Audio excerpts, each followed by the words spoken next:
Information on this channel about the mark of the beast mostly focuses on bank in developed world. We assume that new technology starts in wealthier countries and then gradually trickles down to the poorer countries. But often the truth is quite the opposite. Citizens in developing countries are more vulnerable, making them into ideal guinea pigs.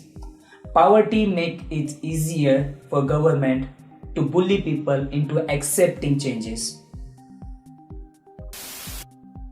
In my home country, India, a national ID card refers to as Aadhar card was introduced in September 2010. Citizens were given 12-digit number, photographs, fingerprints and iris scan was stored in a database. The poor were told they would benefit the most from the ID card as they could use it to access subsidized food like rice and sugar and basic necessities like kerosene for cooking. Without a card, they would no longer access this benefit. Really, the poor were left with no choice but to sign up or to starve. The public were told that the card was not mandatory, but the push to sign up was intense. Not just for adults, but for children as well. Schools were used to get children of all ages and to enter into database. Now 6 years later, 1 billion people have the cards. It is the largest national ID project in the world. Not surprisingly, the system has changed over those 6 years. In 2012, just 2 years after the launch, the government introduced a scheme to use the card for cashless transaction of any size, linking them to bank account. This is called the direct cash transfer scheme. The push now is to upgrade to a microchip smart card.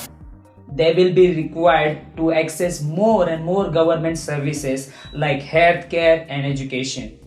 The government even uses them to monitor work attendance for all public servants.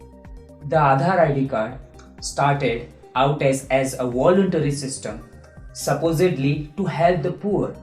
But all that is changing. The government is not happy that only 75% of population is signed up.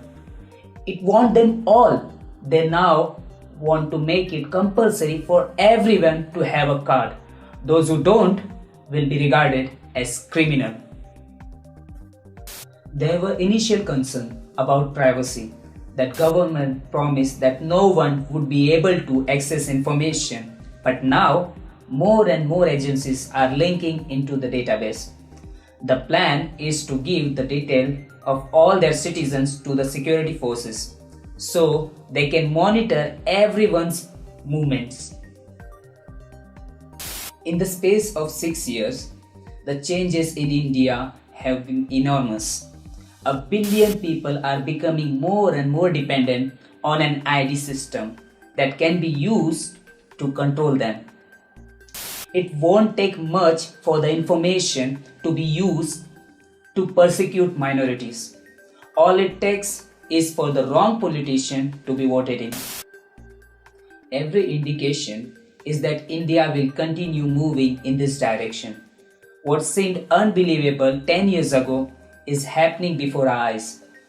The country with world's biggest population may become one of the first to become cashless. And most people say it like it's a good thing.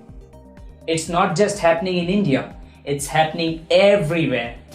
We need to open our eyes and see where this is leading. If you want to stay informed about this subject, please subscribe to this channel. Thank you.